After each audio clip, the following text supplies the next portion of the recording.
오늘은 우리 살든지 죽든지라는 제목으로 우리 하나님 말씀 함께 나누고자 합니다. 사랑하는 성도님들, 여러분들은 살아가시면서 여러분의 삶을 움직이는 혹은 여러분의 삶을 지탱시키는 그런 분명한 삶의 이유, 삶의 목적이 여러분 있으십니까? 지금은 은퇴하셨는데 미국의 세들백 교회 릭 워렌 목사님이 쓰신 이 목적이 이끄는 삶이라는 책을 보면 삶의 분명한 목적을 내가 알 때 주어진 5가지 유익을 그 책에 기록해 놓고 있는데요. 첫 번째는 목적을 아는 것은 이 삶의 의미를 부여해 준다는 그런 유익이 있습니다. 이 말은 그러니까 우리가 그 삶의 의미를 가지면, 그러니까 즉 목적을 통해서 이 목적이 우리에게 의미를 주는데, 이 의미를 가지면 그러니까 우리가 모든 것을 견딜 수 있고, 또 반대로 삶의 의미가 없다면 우리에게 어떤 상황들이 처해질 때 그것을 참을 수가 없는 그런 결과를 가져다 준다는 것입니다. 두 번째, 목적을 알면 우리의 삶이 단순해집니다. 이것은 그러니까 우리가 목적을 안다는 것은 내가 뭘 해야 할지, 뭘 하지 말아야 할지를 명확히 알게 되는 거죠. 그런 유익이 있고, 세 번째는 목적을 알면 초점을 맞춘 삶을 살 수 있게 됩니다. 이 말도 그 목적이 있으면 우리가 거기에 집중할 수 있잖아요. 그러니까 노력과 에너지를 그러니까 중요한 것에 집중할 수 있게 하는 그런 유익이 있다는 거죠. 네 번째는 목적을 알면 삶의 동기가 유발됩니다. 그러니까 목적이 있으니까 삶에서의 어떤 내가 살아가야 할 이유가 있기 때문에 그것이 동력이 된다는 거죠. 열정을 낳게 된다는 거죠. 하지만 목적이 없으면 삶이 무기력해지게 되겠죠. 그 열정과 기운을 잃게 된다는 말이죠. 마지막으로 5번째, 목적을 알면 영생을 준비할 수 있게 해줍니다. 이것은 그러니까 우리 삶에서 궁극적으로 중요한 것은 그러니까 다른 사람들이 우리의 삶에 대해서 어떻게 얘기하느냐가 아니고, 결국은 우리의 삶이라는 것은 그러니까 하나님께서 우리를 어떻게 바라보시느냐, 어떻게 대하시느냐, 그 영원하신 하나님의 그 최종적인 평가, 그게 있다는 거죠. 그래서 이게 이제 목적이 있는 삶, 그 목적이 있는 삶이 우리에게 주는 5가지 유익이라는 거예요. 자, 그렇다면 오늘 저와 여러분들에게, 여러분 어떠세요? 지금 제가 이렇게 질문을 하면 여러분 목적이 딱 떠오르세요? 여러분의 삶의 목적이 있으십니까? 여러분 어떠세요? 만약에 아직 삶의 목적이 무엇인지 잘 모르겠습니다. 뭔가 이렇게 목상이 잡히는 게 없는 것 같아요. 혼란스러워요. 만약에 그러시다면 그 이유가 뭘까요? 그것은 여러분의 목적에 대한 고민의 출발점이 그러니까 나로부터 시작하면 우리의 생각이 복잡해집니다. 즉 나로부터 시작하면 이 목적이라는 것이 사실 그래요. 그러니까 내가 뭐가 돼야 될까? 그죠? 또 내가 뭘 해야 될까? 그리고 나의 목표, 나의 야망, 나의 미래를 위한 나의 계획, 나의 꿈은 과연 무엇인가? 이게 나로부터 시작하면 여러 가지 생각들이 결국 우리를 고민하게 합니다. 근데 책에서도 나오지만 그러니까 자기로부터 시작해서 이 목적을 고민하고 모든 목적이 나에게 초점이 맞춰진다면 우리는 결코 삶의 목적을 찾을 수가 없다라고 릭 워렌 목사님은 말씀을 하십니다. 왜 그러는 건가? 그거는요, 논리적인 순서도 그렇고, 왜 그러냐면 모든 것의 시작은 나로부터 시작하는 게 아니기 때문이에요. 그럼 누구로부터 시작하죠? 모든 것의 시작은 하나님으로부터 시작이 되기 때문이라는 거예요. 예를 들자면 만약에 여러분들에게 그러니까 전혀 보도 듣도 만져보지도 못했고 경험해보지도 못했던 어떤 발명품을, 새롭게 만들어진 발명품을 그러니까 여러분들에게 주었어요. 주었는데 그러니까 이걸 사용해야 되는데 근데 여러분이 이거를 사용하려면 내가 전혀 보지도 못하고 경험해보지 못한 거예요. 그러면 그런 상황에서 내가 이걸 제대로 사용하려면 여러분 어떻게 해야 되죠? 나로부터 그냥 내가 편의대로 그걸 사용하면 그걸 제대로 사용할 수 있을까요? 아니죠. 그거를 발명한 사람의 목적, 그러니까 그 발명한 사람이 이걸 왜 만들었는지에 대한 그 목적을 우리가 분명히 이해한다면 내가 그것을 가지고 제대로 사용할 수 있겠죠. 맞죠? 뭐 우리가 제품을 우리가 예를 들어서 하다못해 뭐 스마트폰을 사더라도 물론 내가 쓰는 기능은 내가 알기 때문에 쓰지만 여러분 최신 폰들이 나오고 최신 뭐 이런 가전제품이 나오면 기능들은 내가 그 만든 사람의 설명을 듣지 않고서는 그걸 어떻게 사용할지 모를 거예요. 버튼을 어떻게 눌러야 되는지, 뭐 어떻게 기능하는지. 그러니까 그게 뭐냐면 시작이 누구로부터냐? 그것이 우리의 모든 삶의 목적에 있어서 중요한 그 분명한 목적을 주는 시작점이라는 거죠. 그러므로 마찬가지라는 거예요. 우리의 삶의 목적도 그러니까 오늘 우리는 오직 하나님에게서만 우리가 어떻게 시작이 되었고, 그러니까 내가 왜 존재하고, 또 내가 왜 소중하고, 또 내가 더 나아가서 그러니까 어떤 영원한 목적지를 향해서 내가 지금 살아가고 있는 것이고 하는 것을 우리는 나로부터 알 수 있는 것이 아니고 하나님으로부터 알 수 있다라는 것이죠. 그러므로 오늘 저와 여러분들이 아직 살면서 목사님 나의 삶의 목적이 분명하게 모르겠어요 라고 한다면 여러분 오늘 이 설교를 통해서 여러분들이 꼭 한번 물으시고 생각해 보시고 정리하시는 그런 의미 있는 그런 시간이 되셨으면 좋겠습니다. 그래서 오늘 본문을 보면은요 이러한 삶의 목적이 분명한 그래서 그 자신의 삶을 죽음 앞에서 진솔하게 고백하는 한 사람이 나옵니다. 그게 누구냐면 그게 사도 바울이죠. 그래서 여러분 오늘 본문을 보면 이 삶의 목적이 분명할 때 참 그 삶이 얼마나 아름답고 또 그 삶이 얼마나 깊고 또 얼마나 담대한지 그것을 우리가 오늘 사도 바울을 통해서 알 수 있습니다.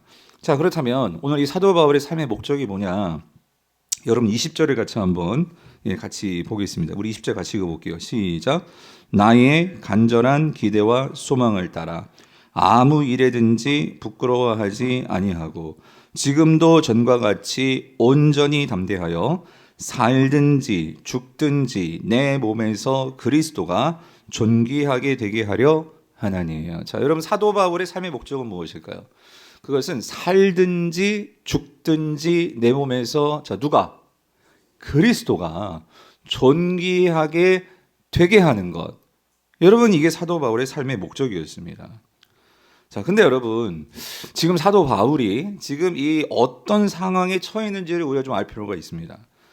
지금 사도 바울은 어디에 있을까요? 여러분 잘 아시죠? 빌립보서는 우리가 무슨 서신이라고 하죠? 옥중서신이라고 말을 하죠. 그게 뭐냐면 그러니까 사도 바울이 이 빌립보서를 쓸 때 지금 로마 감옥에 투옥되어 있는 상황이었습니다. 그래서 이 차디찬 로마 감옥의 그 바닥에서 그러니까 그가 지금 이 사랑하는 빌립보 교회 성도들에게 쓰는 편지 그게 마지막 유언과도 같은 그 마지막 편지 그게 이 빌립보서입니다. 근데 여러분 잘 아시다시피 이 사도 바울에게 있어서 이 빌립보 교회는 좀 특별한 교회였죠. 지난주에 살펴보았던 고린도 교회와는 좀 이렇게 좀 다르게 이 교회는 참 아주 이 성도들이 그러니까 바울을 극진히 사랑했을 뿐만 아니라 그러니까 바울이 감옥에 있고 순교하기 전까지 이 교회가 바울의 어떤 재정적인 후원 또 기도의 후원 그리고 그의 약한 몸에 대해서 항상 걱정해주고 염려해 주었던 그 교회가 이 빌립보 교회입니다. 그래서 이 사도 바울이 자신을 놓고 걱정하고 염려하는 이 성도들에게 위로의 편지를 써주고 있는 거예요. 그래서 이 편지를 써주고 있는데 그런데 여러분 지금 바울의 상황이 어떠냐는 거예요. 이 바울의 상황이 지금 사형 선고를 받았거든요. 사형 선고를 받고 이제 언제 죽을지 모르는 그 사형수의 입장에 있는 거예요. 여러분 사형수의 입장이 어떻게 해서요? 언제 죽을지 모르는, 언제 불려나가서 내 삶이 끝날지 모르는. 그러니까 하루하루가 불안할 수 있겠죠. 염려될 수 있겠죠. 그 상황이 사도 바울의 상황이에요. 특별히 여러분 로마 감옥이 어떻다라고 여러분 한번 생각하십니까? 로마 감옥. 사진을 보시면은요. 지금 바울이 있는 이 로마 감옥은 이 고대 당시 이게 그 로마 감옥인데 이런 굴 같은 터널, 이러한 이 터널 같은 이 굴 같은 이게 반 쪼갠 거거든요. 이 쪼갠 상황에서 이 로마 감옥이 어떤 곳이냐면 지하에 여기 구멍이 있죠. 이 구멍을 뚫고 여기 이 지하에 이렇게 차디찬 빛도 안 들어오는 이런 곳이 로마 감옥이었습니다.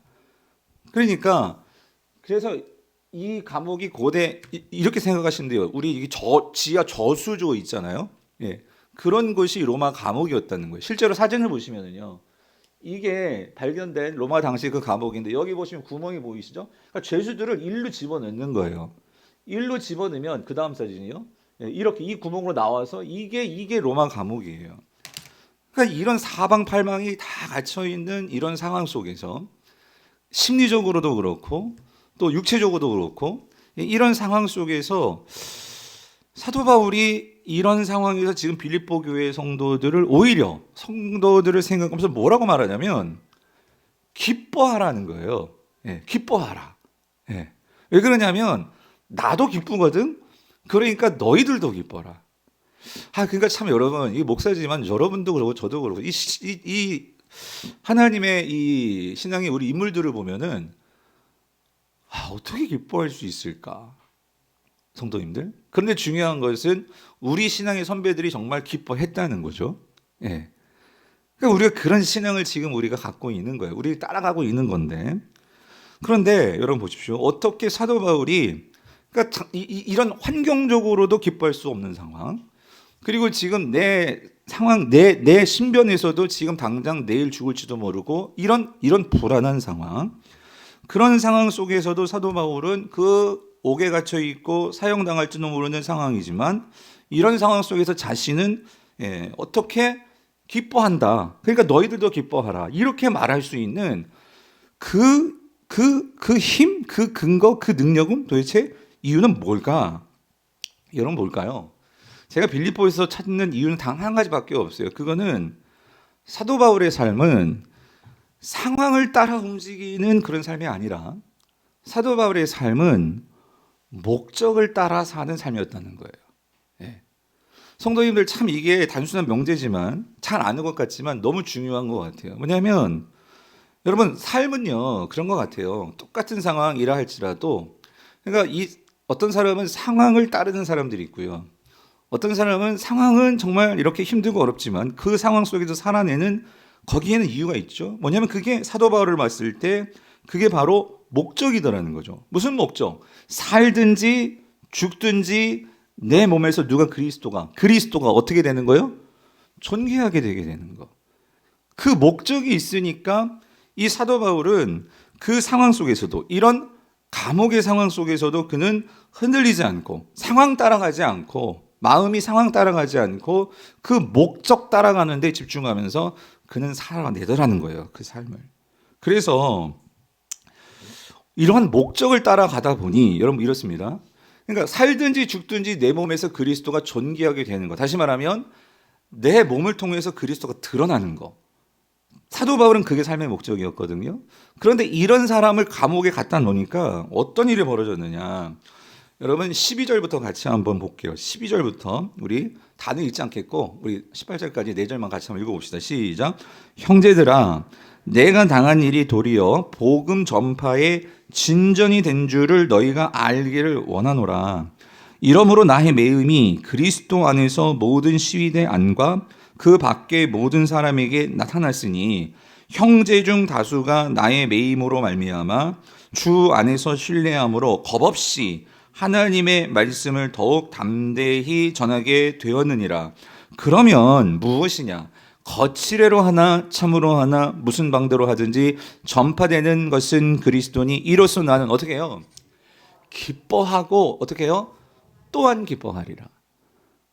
그러니까 빌립보서는 우리가 이런 바울의 배경을 모르고 그냥 보면은 바울이 계속해서 기뻐하라고 말을 하거든요. 그래서 기쁨의 서신이라고 별명이 붙어 있는 게 빌립보서거든요. 근데 전혀 바울의 상황을 놓고 보면 기쁘지 않아요. 예. 전혀 기쁘지 않은데 그가 이렇게 말할 수 있는 기쁨의 원인은 뭐냐? 그거는 이렇게 말하죠. 12절에서 여기 내가 당한 일, 이 내가 당한 일이 뭘까요? 이게 지금 바울이 감옥에 갇히게 된 일이에요. 예. 그래서 사형 언도를 받게 된 이런 일이죠. 그런데 뭐라고 말해요? 그것이 오히려 복음의 뭐가 되었다? 걸림돌이 되었다? 뭐가 되었다? 진보가 되었다. 진전이 되었다라고 얘기를 합니다. 그러면서 13절에서 이렇게 해야죠. 13절이 중요한데요. 이거 다시 한번 읽어볼게요. 시작. 이러므로 나의 매임이 그리스도 안에서 모든 시위대 안과 그 밖에 모든 사람에게 어떻게 되었다? 나타났다. 이 말이 뭐냐면 바울이 지금 죄수의 신분으로서 지금 아까 봤던 그런 감옥에 지금 갇혀 있어요. 갇혀 있었지만 그를 지키는 여기 시위대 안 그랬잖아요. 이 시위대 이 군사들과 그리고 그 밖에 모든 사람이라고 하는 것은 그 로마의 관료들이 이 죄수 바울을 통해서 여기 13절 그리스도 안에서 어떻게 되었느냐, 여기 나타났으니 그리스도 안에서 나타났다. 이 말은 뭐냐면요, 예수 믿게 되었다는 거예요, 여러분. 예. 죄수 신분으로 지금 감옥에 갇혀 있는데 그 사도 바울을 통해서 이 시위대 군사들뿐만 아니라 그 시위대 밖에 이 로마 관료들까지도 예수 믿게 되었다. 이 놀라운 일이 벌어진 거죠.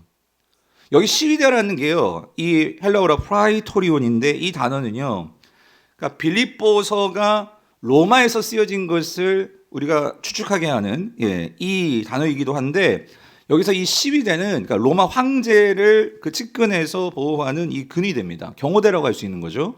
그게 이 시위대예요, 시위대. 그런데 왜 이 시위대가 지금 바울을 지키고 있냐면, 바울은 로마 시민권을 갖고 있잖아요. 그리고 예루살렘에서 지금 로마로 이렇게 압송됐었잖아요. 압송되고 뭐 그런 모든 과정이 지나고, 근데 바울이 왜 로마로 갔냐면은 나는 황제에게 심판을 받고 싶다. 그가 그렇게 청원을 했죠. 그래서 로마 시민권이 있는, 함부로 아무나 할 수 없는 그런 자이기 때문에 지금 이 황제에게 이 심판을 청구했기 때문에 지금 로마의 황제 근위대가 그를 지키고 있는 거예요.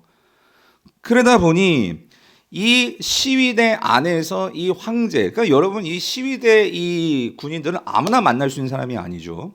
황제를 근위하는 사람이니까, 군인이니까.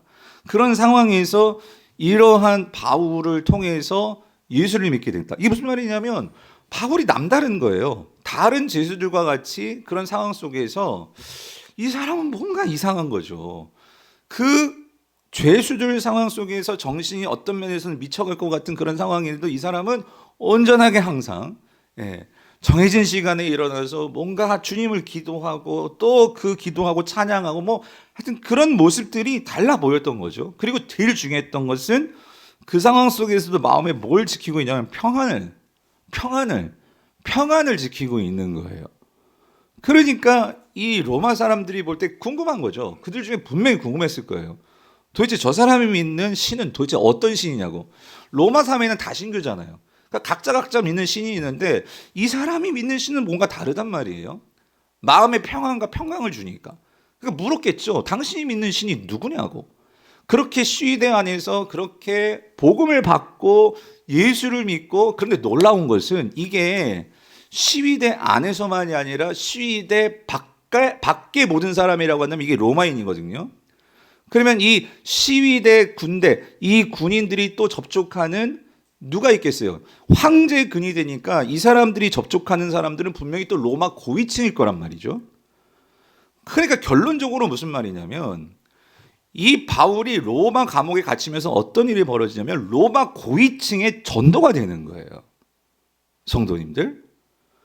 그러니까 바울의 입장에서는 사실 바울은 황제를 전도하고 싶었거든요, 여러분. 근데 나중에 정말 황제가 예수 믿는 일이 벌어지잖아요. 발음이 잘 안 돼. 콘스탄티누스 황제가 예수님을 믿게 되잖아요. 그러니까 여러분 이게 그냥 하루아침에 그냥 뿅 하고 되어진 일이란 말이죠. 성도님들. 참 여러분 이런 부분을 볼 때 놀라운 거예요. 놀라운 거죠. 어떻게 이런 일이.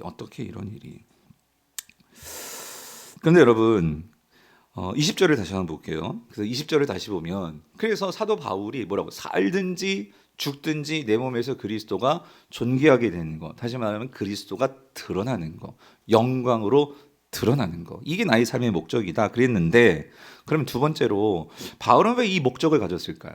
이 삶의 목적을 갖게 된 것일까요? 그것은 이 20절 앞에 노란색, 전 여기에 있다고 봐요. 그건 이거죠. 나의 간절한 뭐와 뭐를 따라? 기대와 소망을 따라. 이걸 따라서 살든지 죽든지 내 몸에서 그리스도가 드러나는, 난 이걸 삶의 목적으로 삼았다 그 소리예요. 그러면 여러분 여기서 나의 간절한 기대와 소망을 따라. 그럼 바울의 간절한 기대와 소망은 뭘까요? 성도님들, 뭘까요? 이거를 알려주는 게 바로 앞절에 나와요. 그게 19절이에요. 19절. 19절 같이 읽어보죠. 시작. 이것이 너희의 간구와 예수 그리스도의 성령의 도우심으로 나를 구원에 이르게 할 줄 아는 거로예요. 무슨 말이냐면 바울의 간절한 기대와 소망은 이거예요. 구원에 이르는 것이에요. 구원에 이르는 것. 그러면 여러분 지금 바울은 구원받지 않은 상태를 말하는 걸까요? 여러분 아니겠죠. 바울은 이미 구원받았어요. 그렇죠? 그럼 여기서 말하는 바울이 말하는 구원에 이르게 할 줄 아는 거로. 그러니까 이게 나의 간절한 기대와 소망이 되어서 나는 내 몸에서 그리스도가 존귀이 되는 거. 이게 나의 삶의 목적이야. 이렇게 정리가 되는 거거든요. 그러면 바울이 말하는 여기서 19절에서 이 구원에 이른다. 이게 무슨 말일까요? 이거는 이거죠. 내가 지금 죽든지 혹은 살든지, 그러니까 사도 바울의 삶의 목표가 있어서 특별히 구원에 이른다는 것은 지금 내가 이 삶의 바울도 어떤 면에서는 이 육체적으로는 그게 고통이고 삶의 짐이 커요. 근데 이 모든 것을 다 내어놓고 자 누구 앞에 서는 날이 있다는 거예요. 주님 앞에 서게 되는 날이 있다는 거예요. 내가 이 모든 죄의 이 가운데 내가 살아가는, 그래서 바울은 뿐만 아니라 오늘 저와 여러분들은 이 죄가 간영한 세상 속에서 우리는 끊임없이 영적 전투의 현장에 있어요. 그러므로 때로는 히브리서는 우린 피 흘리기까지 싸우는 거죠, 죄와.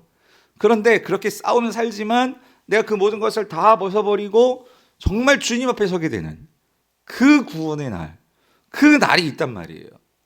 그 날이 있기 때문에 나는 그 날을 믿는 거로, 그렇기 때문에 나의 간절한 기대와 소망은 뭘까? 바울은요, 그 주님 앞에 서는 날 뭘 보여드리고 싶은 것일까요? 내가 이 땅에서 어떤 삶을 살았나? 다른 것보다도 내가 정말 주님 닮은 모습으로 주님을 쫓기 위해서 정말 주님의 제자로서 그렇게 주님을 드러내는 삶을 살았던 그것을 나는 그 주님 앞에서 보여드리고 싶은 거죠. 드리고 싶은 거죠. 나의 삶을 드리고 싶은 거죠. 내가 이 땅에서 어떻게 살았는지에 대한 그 결과를 주님께 보여드리고 싶은 거예요. 다른 그것이 아니고 예수님 닮은 그 모습으로 하나님 형상되기 위해서 그가 그 성도들을 목회했던 것처럼 나도 예수님 닮은 모습으로 그렇게 살았던 것을 주님께 보여드리고 싶은 거예요. 그게 그의 삶의 목적이었다, 그 소리입니다. 그러므로 오늘 이 목적이 있을 때 사도 바울은 이게 분명하니까 그는 상황을 따라갈 수 없는 거죠. 이게 분명하니까. 어떤 상황이든지 그 속에서 예수님도 상황 따르지 않고 사명 따라 십자가를 향해 그 주님께서 그 골고다에 모든 것을 다 쏟아부으셔서 살으셨던 그 주님 모습처럼 나도 부족할지 모르지만 넘어질 수 있지만 끝까지 그 주님을 따르기 위해서 그렇게 살다가 주님 앞에 서게 되는 그 구원, 그거를 사도 바울은 기대요 소망이었기 때문에, 그래서 목적이 뭐라고요? 살든지 죽든지 내 몸에서 어떻게 해요? 그리스도가 존귀하게 되는 삶을 사는 것, 이게 목적이었다는 거예요. 이게. 그런데 여러분, 이 목적과 이 소망이 분명한 사람들의 특징이 뭐냐? 그 뒤에 나오는 거예요. 그게 뭐냐면 어떻게 되느냐? 이거죠. 아무 일에든지 어떻게 돼요? 부끄러워하지 아니하고 지금도 전과 같이 어떻게 할 수 있어요? 온전히 담대해요. 그러니까 지금도 전과 같이, 이 말은 뭐냐면 전에도 그렇게 살았는데 근데 지금은 어떤 상황이에요, 여러분? 사실 신앙이 그런 것 같아요. 우리가 정말로 건강하고 뭔가 이렇게 문제가 없고 뭔가 이렇게 평안할 때는 모든 걸 다 할 수 있을 것 같아요. 근데 여러분, 내 삶이 지금 꽉꽉 막혀요. 돈이 막 다 잃어버렸어요. 그리고 내 건강까지 잃어버렸고 심지어 내가 죽음 앞에 맞닥뜨려 있을 때, 여러분, 이 죽음 앞에 내가 맞닥뜨려 있을 때 사람은 나의 본 모습이 드러날 수 있어요. 근데 여기서 어떤 면에서는 전 그걸 느껴요. 지금도 전과 같이 온전히 담대하여, 이 말은 뭐냐면 어떤 면에서는 사도 바울에게도 이 죽음이라는, 여러분 내일 당장 사형수예요. 내일 불려나갈 수도 있어요. 여러분, 인간이 가장 힘든 게 뭐냐면 예측 불가능할 때 우린 불안하잖아요. 내일 어떻게 될지, 이게 지금 이게 해결될지 안 될지 예? 이게 합격인지 불합격인지 이게 우리의 정말 불안하게 만드는 부분이잖아요. 그러니까 사도 바울도 그렇지 않았겠어요? 그랬을 것 같아요. 그런데 그런 상황에서도 내가 온전히 담대할 수 있다는 것은 아까도 말씀드렸죠, 여러분. 오늘 사도 바울이 그의 모든 마음과 모든 것을 그 구원에 집중해서 나의 삶의 목적에 집중할 때 여러분 참 이게 쉽지 않은 것 같아요. 그런데 이게 분명할 때 그는 담대할 수 있었다는 거죠. 여러분 믿으십니까? 네. 그러므로 사도 바울은요, 이게 분명할 때 그가 고백을 하는 거예요. 내가 아무 일에든지 부끄러워하지 않았다. 이 말은 뭐냐면, 그러니까 내가 지금 감옥에 이렇게 갇히게 되고 또 내가 이렇게 죽음 앞에서 정말 이런 상황이 있다 할지라도 이게 부끄럽지 않다는 것은 뭐냐면, 그러한 주님을 생각하고 그리고 정말 실제로 삶에서 어떻게 됐어요? 그렇게 사니까 생각하지도 못했던 로마의 시위대, 로마의 관료들이 예수님을 믿게 되는 이런 일을 경험하니까 그는 감옥 속에서도 뭘 느끼는 거예요? 그 안에서도 뭘 경험해요? 기쁨. 우리라면 그 안에서는 기쁨이 없을 것 같지 않아요, 여러분? 저게 무슨 기쁨이 있겠어요? 근데 그 안에서도 뭐가 있어요? 기쁨이 있더라는 거예요, 기쁨이. 그 기쁨을 누리면서 그는 사는 거죠. 그래서 그가 21절에서 뭐라고 고백해요? 이걸 깨닫는 거예요. 이는 내게 사는 것이 누구니? 내가 아니고 누구니? 그리스도니. 그래서 이제는 뭐예요? 죽는 것도 뭐예요? 죽는 것도 유익함이라. 왜? 어떤 면에선 주님, 정말 사도 바울은 솔직히 지은 죄가 컸죠. 여러분 그렇지 않겠어요? 어떤 면에서 인간적으로 생각해 보면 그가 예수 믿는 사람 잡아서 죽이려고 했고, 아니 실제로 스데반은 그가 죽인 거나 다름없어요. 그렇게 증인을 쓰고 이런 삶을 살았으니 어떤 면에서는 저는 그냥 이 개인적인 묵상이에요. 좀 심리적인 강박증도 있지 않았을까? 왜냐하면 내가 정말 이렇게 예수님을 믿는 사람들을 이렇게까지 핍박을 했는데, 근데 내가 사도로 부름을 받았어요. 그래서 주님께서 나를 이렇게 불러주셨어요. 그러니까 어떤 면에서는 주님은 바울아 됐어, 너는 내 은혜로 된 거야 라고 말하지만, 그럼에도 마음에 인간적으로 여러 가지 그 자신의 어떤 죄악의 그런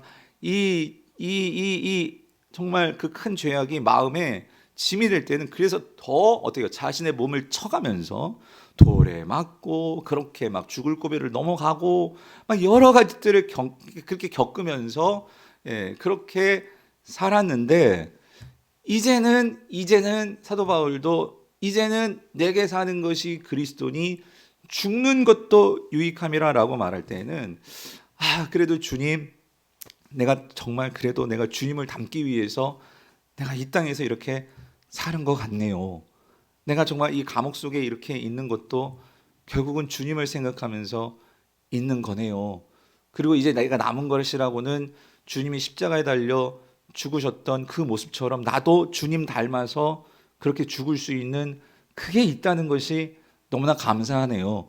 그걸 감사하면서 고백하는 게, 이는 내게 사는 것이 그리스도니 죽는 것도 어떻게 해요? 유익함이라. 이 고백을 하는 게 아니었을까? 여러분, 이런 사람에게 사실 뭐 삶의 목적이 돈이겠습니까? 뭐 명예겠습니까? 아니면 뭐 권세겠습니까? 뭐겠습니까? 여러분, 그 죽음 앞에서 뭐가 정말 그의 이 죽음도 능히 유익하다고 말할 수 있는 그 삶의 목적이 도대체 뭐가 되겠습니까?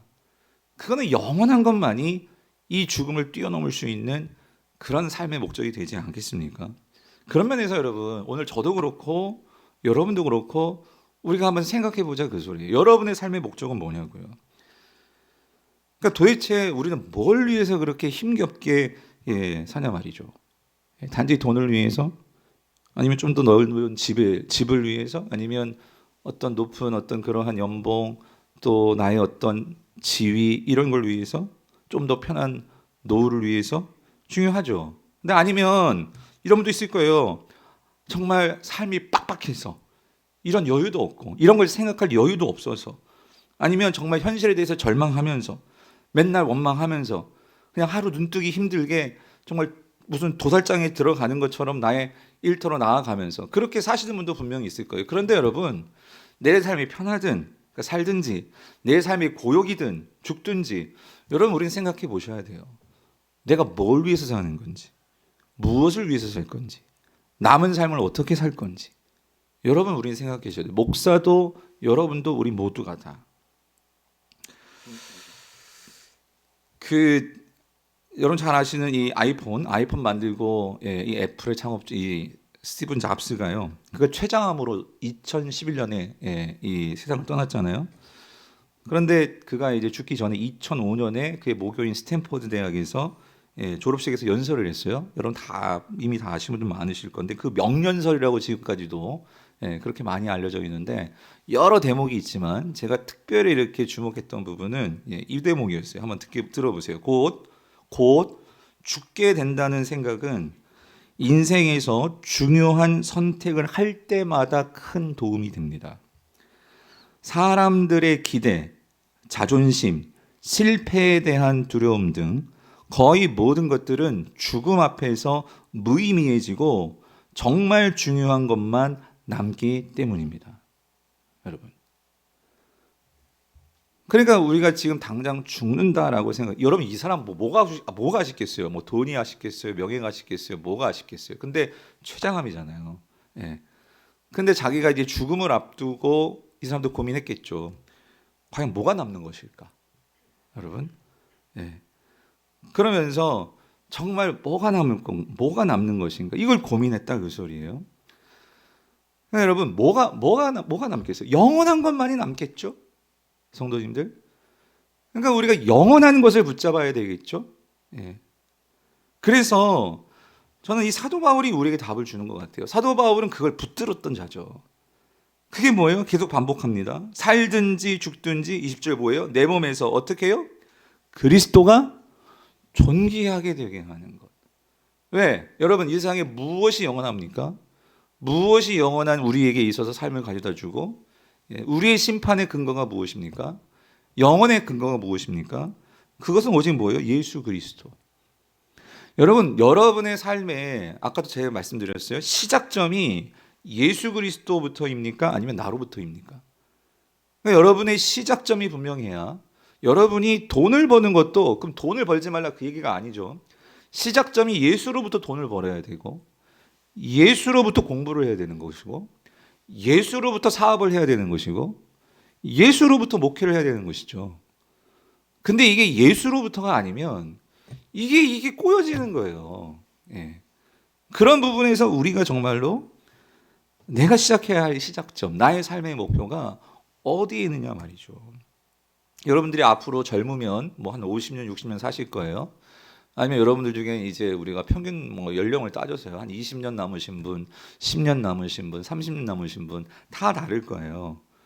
그런데 여러분, 정말 이 남은 기간 동안 정말 나는 무엇을 위해서 살아야 될까?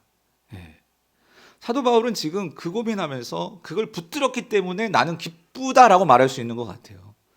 나는 분명하게 붙들고 살고 있는 삶이기 때문에 그게 기쁜데 빌립보 교회 성도들 너희들 나를 위해서 걱정해 준 거 너무나 고마워. 그런데 너희들에게 있어도 그 기쁨에 이유가 있냐 그 소리죠. 예. 삶의 목적이 분명하냐 그 소리죠. 뭐 눈치채셨으면 왜 박양 목사가 오늘 이런 설교 본문으로 이런 설교를 할까? 예. 아까 광고에 말씀드렸지만 참 힘들었습니다. 지난 한 주 동안 내가 무슨 설교를 해야 되나 마음이 안 잡히는 거예요. 그리고 아마 2부 예배는 아마 이 설교를 저희 어머님도 들으시겠죠. 예. 그래서 하나님 제가 무슨 설교를 해야 됩니까? 예. 그런데 기도 중에 하나님께서 이 살든지 죽든지라는 이 표현 있잖아요. 그거를 딱 생각하게 해주신 거예요. 새벽기도에 기도하는데 그 빌립보서 있는 거 아죠. 그래서 찾아가지고 이 살든지 죽든지 여러분 이제 의사는 손을 놨잖아요. 그러니까 의사의 손을 놨으니 이제 정말 살든지 죽든지는 누구 손에 있는 거예요? 하나님 손에 있는 거죠. 그런데 살든지 죽든지에서 그러면 우리는 어떻게 기도해야 될까? 첫 번째는 제가 그 기도 제목이었고요. 살려주십시오를 기도를 해야 되는지 아니면 죽여주십시오를 기도해야 되는 건지 죄송합니다. 하여튼 이 고민이 있는 거예요.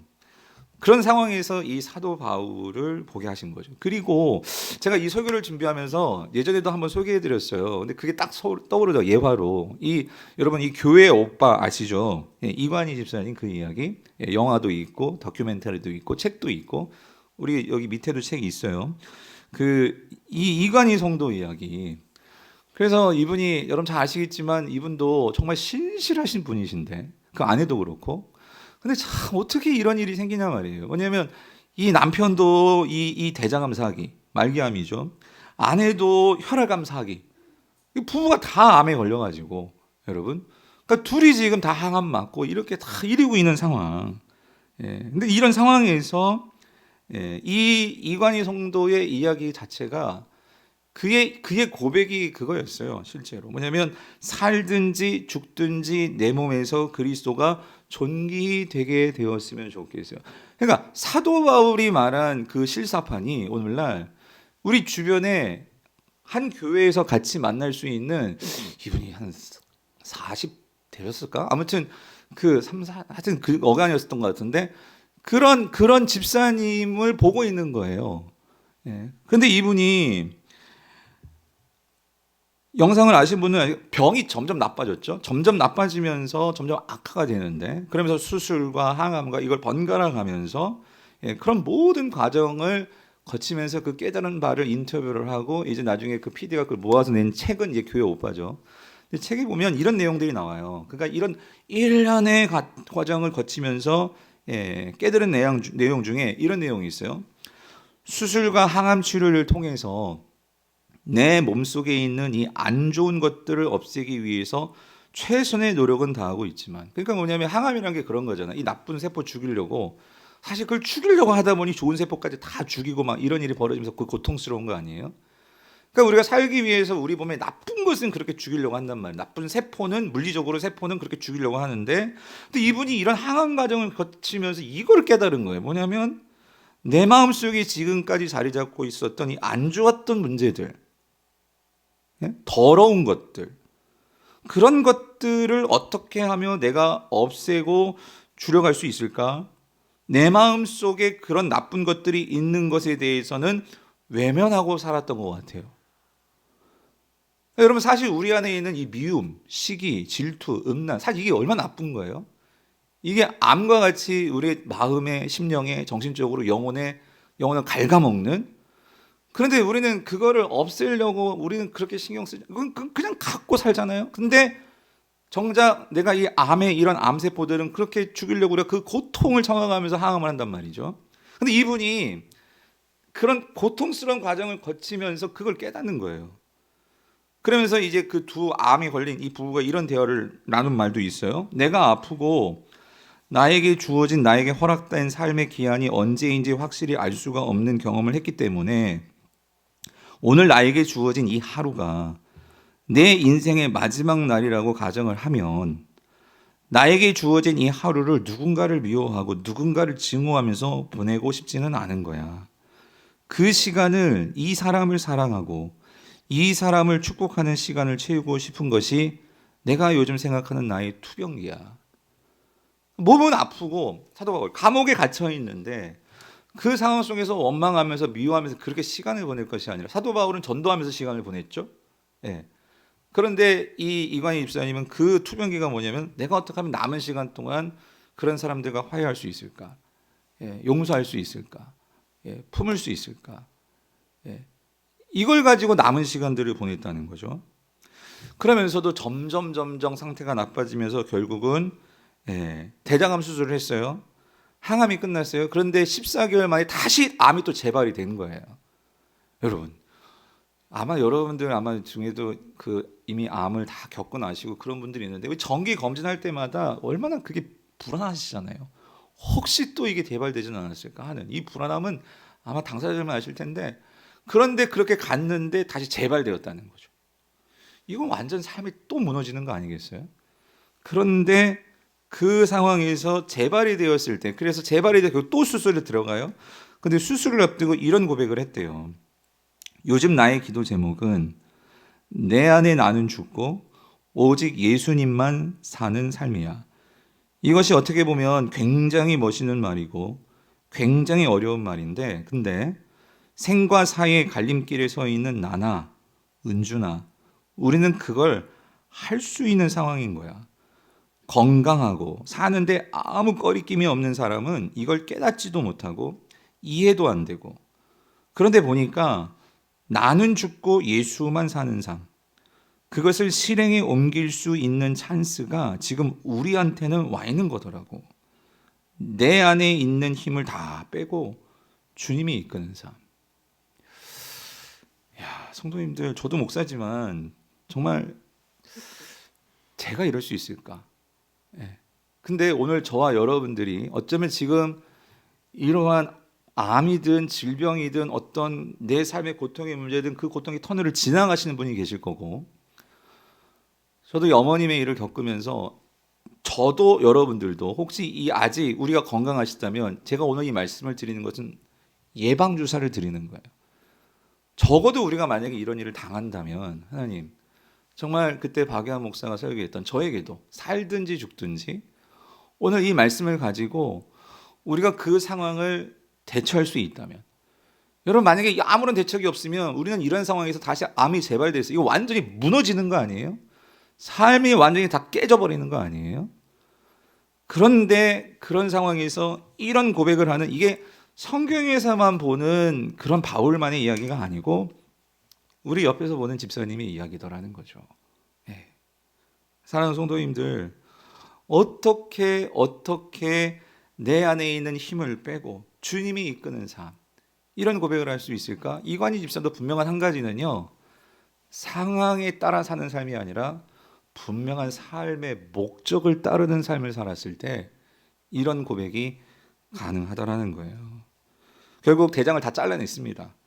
복막도 제거하고, 그리고 고통의 재수술을 하고 나서 그가 마지막에 한 고백이 이거라는 거예요. 인간의 관점에서는 지금 이 질병, 이 고난, 여러 가지 문제들이 어떻게 해결되는 가에만 관심을 두고 있지만, 하나님의 관점에서는 내가 이 고난을 어떻게 받아들이고 그 과정에서 어떻게 변해가는지가 굉장히 중요하다는 것을 생각했어요. 왜냐하면 우리는 어디에 이르를 자예요? 구원에 이르를 자이기 때문에, 주님 앞에 서는 자이기 때문에. 그럼 주님이 정말 보고 싶은 것은 그거를 어떻게 거쳐왔냐는 거죠. 그 과정을 어떻게 통해서 네가 변해왔느냐, 그거겠죠. 사랑하는 성도님들, 우리가 예수님을 믿고 따른다 하면서 우리가 기도를 합니다. 그런데 많은 경우 우리의 기도가 참 이런 경우가 많아요. 우리가 병이든 어떤 삶의 문제든, 그러니까 나의 관점에서 바라보죠. 나의 관점에서 바라보고, 그러니까 나의 관점에서 이 하나님을, 예수님을 끌어들여서 그러니까 나의 뜻대로, 나의 생각대로 어떤 상황을 바꾸고 기도 응답을 바래요. 그럴 수 있어요.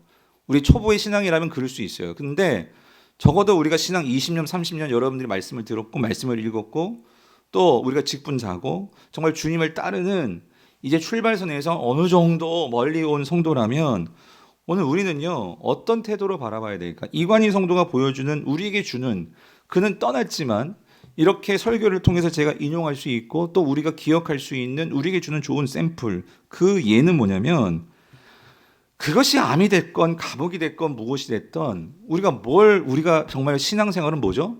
하나님의 관점에서 바라볼 수 있도록, 여러분, 하나님의 관점에서 본다면 여러분 이게 병이 나올 수도 있고 안 나올 수도 있고, 이것은 하나님의 관점에서는 다른 계획이 있을 수도 있더라는 거죠. 우리는 그 신실하신 하나님을 신뢰할 때 여러분 분명한 것은 감옥도 암도 뭐 망하는 경제적인 이유도 이 모든 것들이 여러분 어떻게 되죠?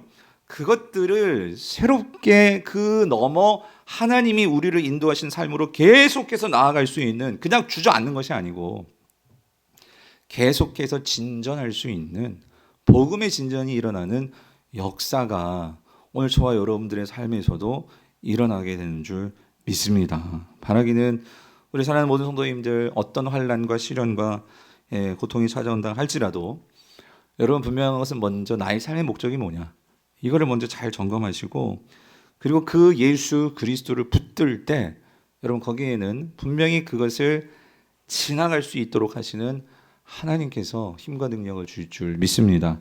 이 은혜가 저와 여러분들이 있게 되기를 주님의 이름으로 축원드립니다.